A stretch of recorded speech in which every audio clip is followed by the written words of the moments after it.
去過東京嘅人唔少都會搭過山手線，呢一條路線實在太方便。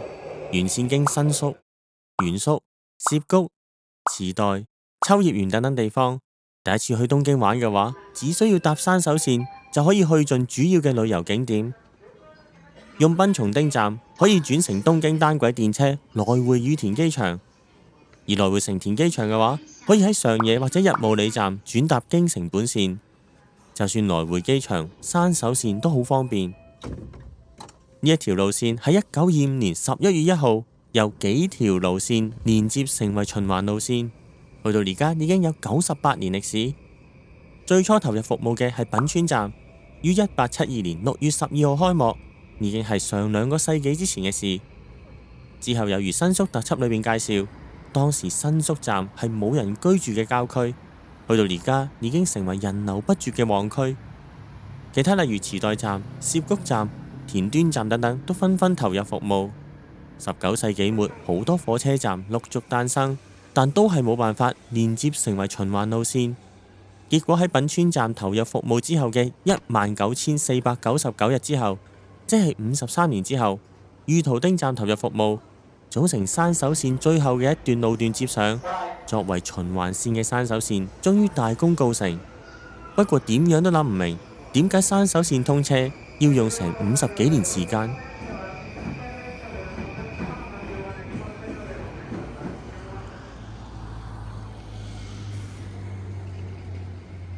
嚟到我留學生時代經常用嘅高田馬場站，細心聆聽一下，火車到站嗰陣時會響起柔和嘅音樂，之後月台幕門打開，會變成另一種音樂，只係隔足5秒之後就響起咗高田馬場站獨有嘅旋律。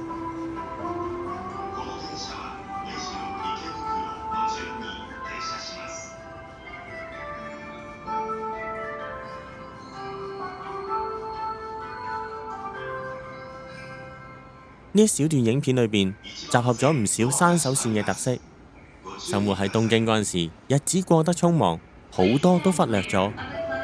講解山手線誕生嘅歷史之前，喺呢一章會介紹一下唔容易察覺嘅山手線特色。先介紹一下 JR 高田馬場站獨有嘅火車出發音樂。呢一個係出自漫畫大師手冢治蟲嘅作品《小飛俠》動畫版第1季嘅主題曲裏邊嘅其中一部分。作品裏邊小飛俠於2003年誕生，而呢個火車出發音樂就係由2003年3月1號開始使用。出咗火車站之後，喺高架路軌之下可以揾到闊10米，以出自手冢大師手筆嘅漫畫角色為主題嘅大型壁畫。手冢治蟲嘅辦公室喺1976年至到88年設立喺高田馬場，期間製作咗唔少出色嘅作品，所以高田馬場同手冢治蟲係一段淵源。不過並唔係所有山手線嘅車站都有佢嘅獨特火車出發音樂。搭往池袋方向嘅列車，第5個站就會嚟到區於站，相信冇乜人會喺呢個火車站度落車。呢度嘅火車出發音樂，大家可能耳熟能詳。趁有列車到站，就把握機會聽一聽，因為音樂好短，要細心咁樣去留意。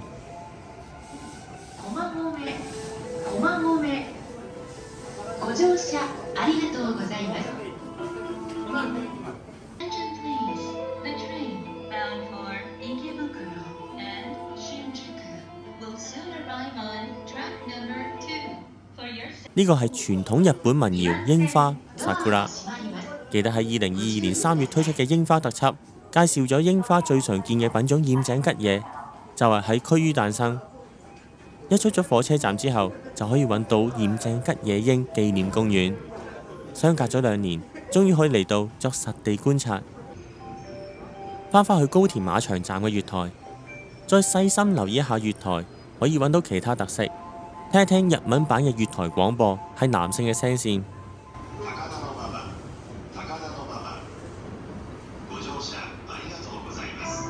呢一邊月台嘅列車係駛往池袋同埋上野方向，而對面月台有往新宿同埋涉谷方向嘅列車到站。日文版嘅月台廣播係女性嘅聲線。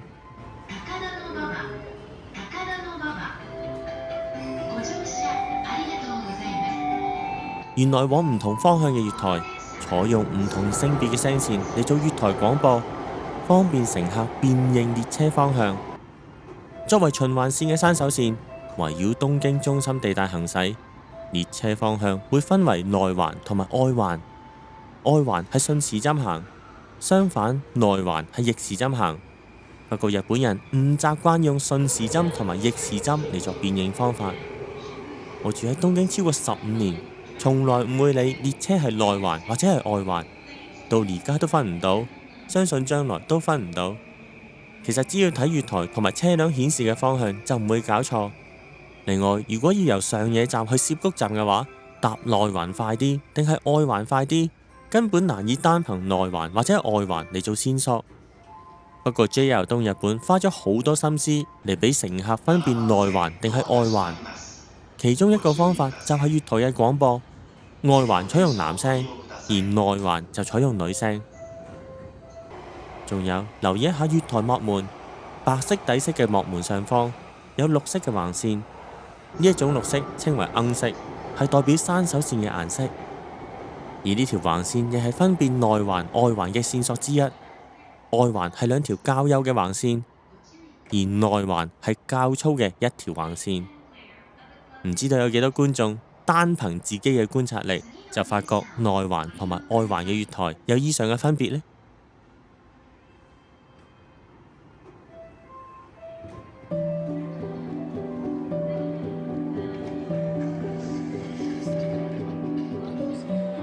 於1925年11月1號，作為循環線開始服務嘅山手線，有一段比較複雜嘅故事。其實山手線分為正式嘅路線同埋運行模式嘅路線。作為正式路線嘅山手線係由品川站至到田端站，而餘下嘅路段係由田端站至到東京站嘅東北本線，仲有由東京站至到品川站嘅東海道本線。循環線嘅山手線由呢3條路線組成，或者咁樣講會比較容易明白。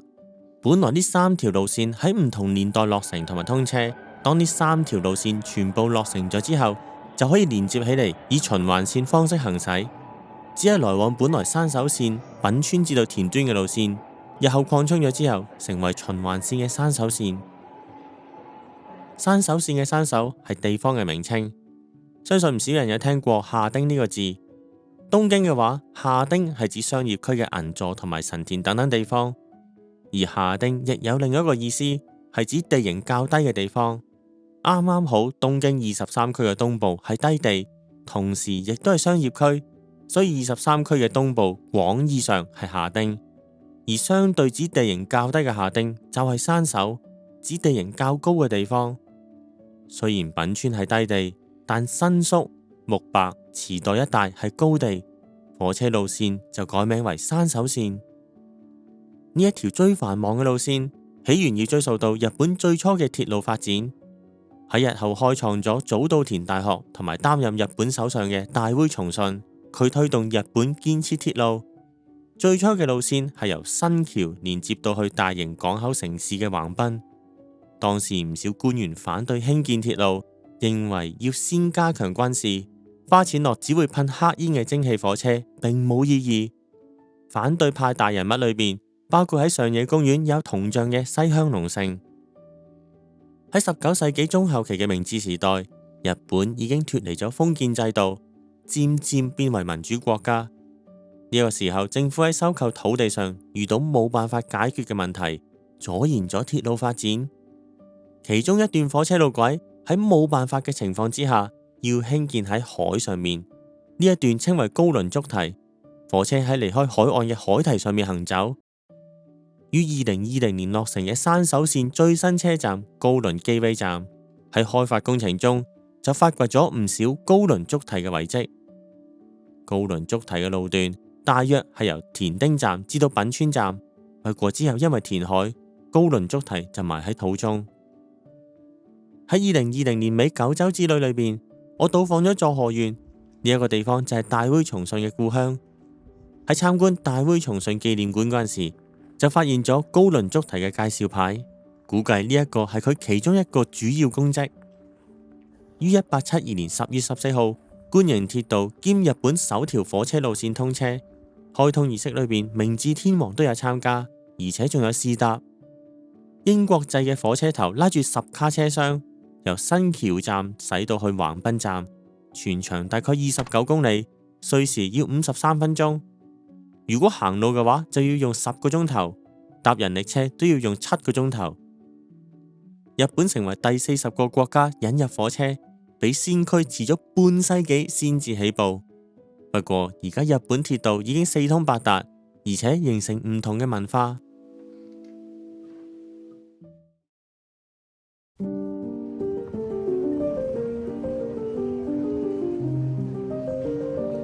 最初嘅終點站新橋站位置同而家嘅並唔相同。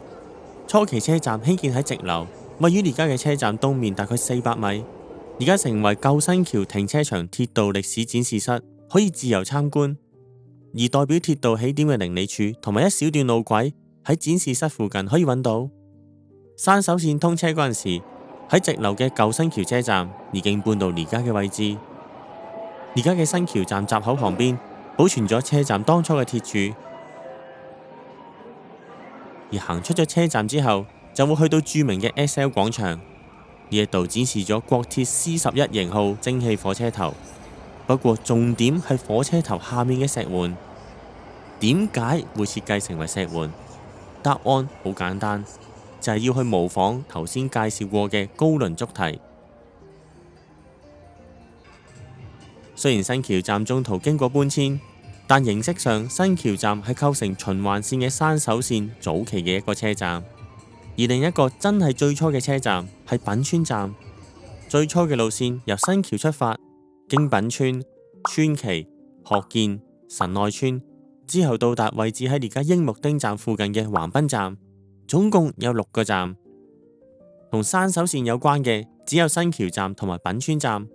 不過新橋站因為收地問題建設需時，品川站就喺較早嘅1872年1月20號已經落成。品川作為江戶時代嘅宿場，非常之繁榮。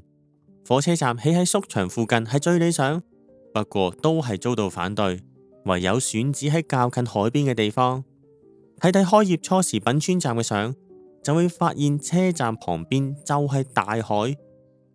唔單止係咁樣，部分路軌仲遭海浪沖洗，情況匪夷所思。可以想象當時建設鐵路並唔容易。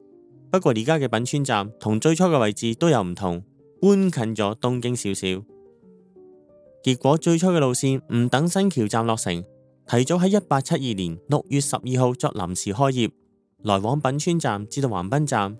而品川站至到新橋站嘅一段喺4個月後嘅10月14號先至正式通車，亦都代表整條路線通車。距離而家超過150年。雖然已經有新橋站同埋品川站，但山手線仲未存在。路線通車之後，睇到真正嘅列車行駛，啲人嘅諗法作咗好大嘅改變，對興建火車持正面態度。當時嘅明治政府想駁通北至到青森、南至到京都同埋神戶嘅鐵路網，不過財政上根本冇辦法負擔，唯有承認私營鐵路。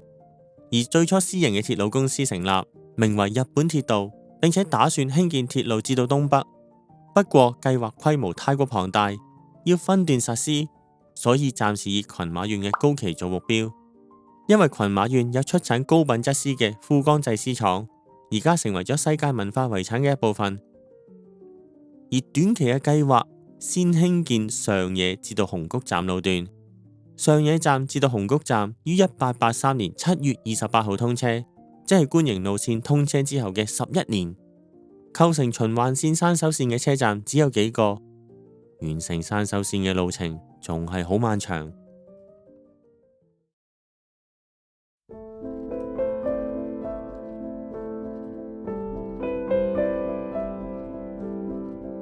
睇睇當時嘅鐵道路線，官營嘅由新橋至到橫濱，而日本鐵道營運嘅由上野至到熊谷，兩條路線分開，簡直不知所謂。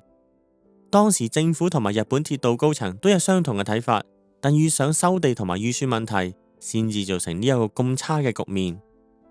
跟住日本鐵道落實咗自己公司第二條路線嘅品川線，由品川連接赤羽，完咗政府擴張品川站路線嘅願望。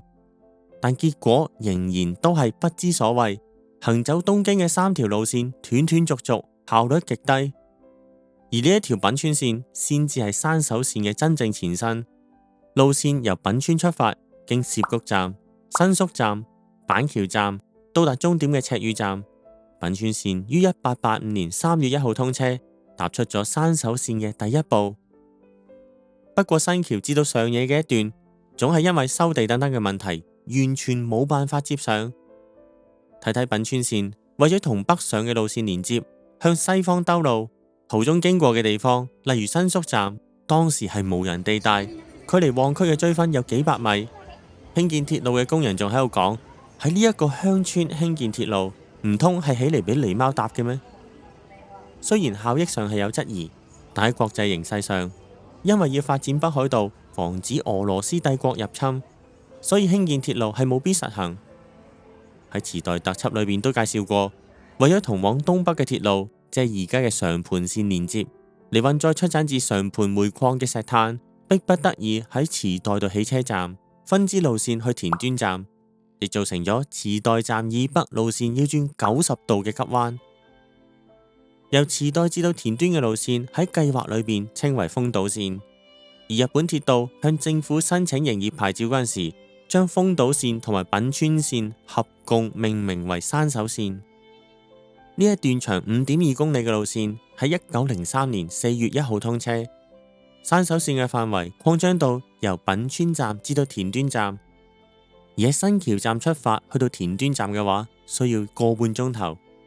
而作為循環路線嘅山手線，加上新橋站至到品川站，仲有田端站至到上野站嘅路段，大概完成咗一半。離最初官營路線通車大概33年。喺正式路線嘅山手線通車嘅14年之前，其實由新橋至到神戶嘅東海道本線全線已經通車，全長近600公里，需時20個鐘頭05分鐘。另一方面，上野至到新橋嘅路段都係冇辦法連接上，所以形容呢個情況為不知所謂，算得上係貼切啩。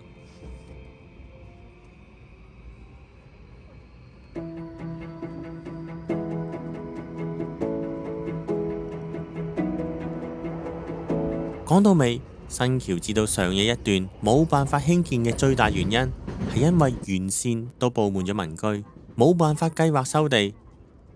距離鐵道最初通車已經有30幾年，技術已經有大進步，而電氣化火車都已經面世。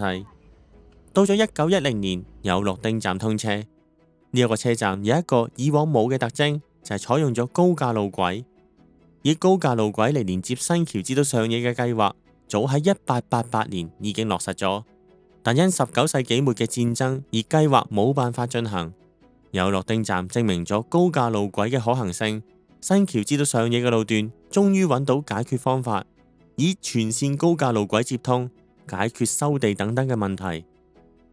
新橋同上野之間有一段距離，政府計劃喺中間開設新車站，名為中央站。當時明治政府長期陷入財政難，將院之內陸軍練兵場遺跡賣咗俾三菱。練兵場遺跡四周乜嘢都冇，三菱係賣人情俾政府先至買咗呢塊地，希望建立一個商業區。屬於三菱嘅呢一塊荒地稱為三菱之原，而中央站就選址喺三菱之原。1914年，中央火車站改咗個正式名稱，名為東京站。由神野金吾設計嘅車站喺同年嘅12月落成，作為東海道本線嘅總站，於12月20號通車。當時東京站只有院之內出口，估計係還翻個人情俾三菱。東京站落成咗15年之後，先至開設八重洲出口。而三菱之原嘅地價不斷上升，更加一如當初嘅目標，而家成為一個繁盛嘅商業區院之內。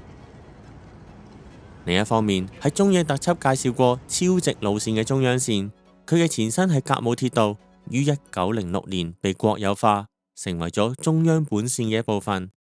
之後於1912年總站延伸去到萬世橋站，即係秋葉原附近嘅火車站，配合1914年東京站投入服務。東京站同萬世橋站連接上，作為運行模式嘅山手線得到擴充。列車由中央線嘅中野站出發，途中主要經新宿、御茶之水、東京、品川、涉谷，返去新宿，之後再去池袋、田端，最後到達總站嘅上野站。運行路線嘅形狀好古怪，好似一個數目字嘅六字。作為循環線嘅山手線，隨住東京站落成，最後剩低神田站至到御徒町站嘅一段。呢一段當然以高架路軌方式建設。沿住東京站行向神田站嘅話，可以睇到而家仍然保留住嘅拱形紅磚高架橋。而家已經關閉嘅萬世橋站，亦都保留咗相似嘅路軌建設。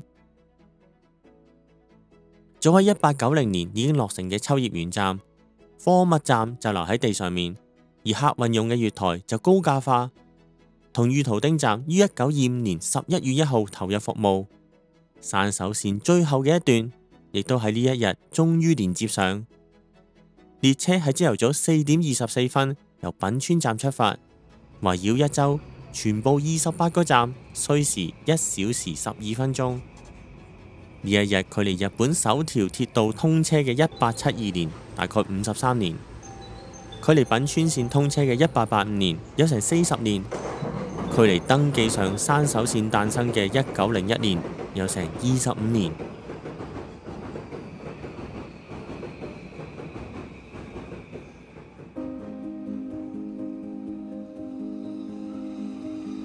作為循環線嘅山手線，最後一段以高架路軌形式連接上，不過仍然有路段係興建喺地上面，而唔係高架嘅。不如返去區於站度睇一睇。出咗站之後，旁邊有一條橋，橋下面就係 JR 嘅火車路軌。橋下面嘅山手線路軌通往而家山手線唯一嘅平交路。區於站位於高地，不過沿住路軌向田端方面行嘅話，冇幾耐，路軌同路面就會變成相同嘅高度。行大概10分鐘左右，就揾到平交路。呢一度名為第2中里平交路。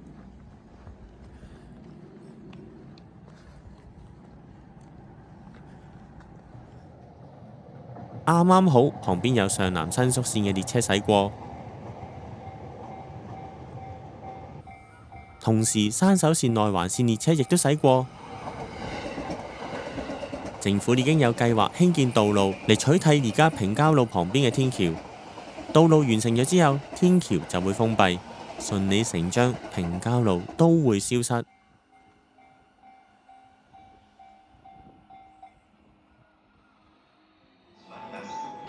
另一個山手線特色之處，可以算得上係西日暮里站同埋日暮里站距離只有500幾米。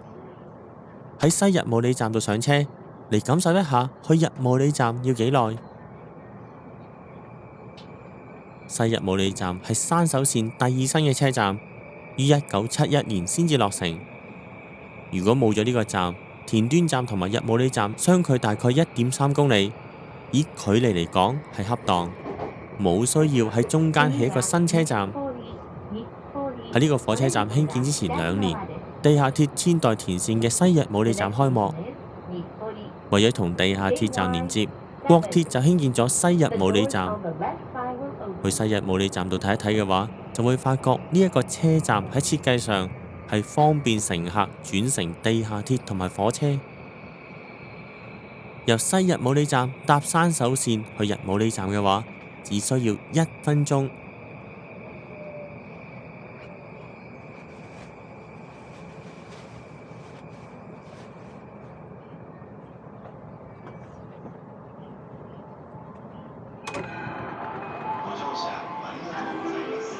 繼昭和時代落成嘅西日暮里站之後，踏入令和2年，即係2020年，山手線第30個車站高輪基尾站開幕。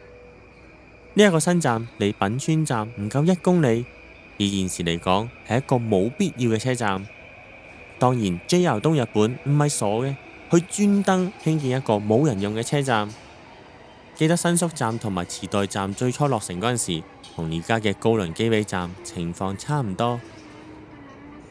睇睇地圖，車站嘅西面有一塊大空地，呢一度本來係品川車輛基地，停泊咗特急列車同埋寢台列車等等嘅車輛。JR 東日本提倡 Global Gateway 品川概念，於2013年將車輛基地封閉，嚟作為再開發之用。高輪機尾站就係 Global Gateway 品川嘅其中一環。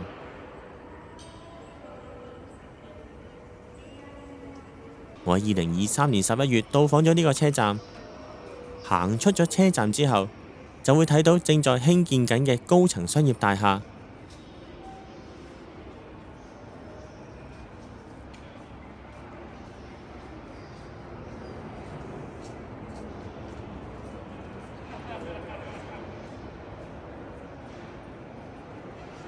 有2棟工程同時進行，呢一度會成為一個新商業區，全部有4個街區，都有住宅同埋文化設施。文化設施嘅外形設計係由名建築師隈研吾負責。新開發區預計喺2025年陸續投入服務，成為東京一個新熱點。山手線100週年嗰陣時，可能會有重大變化。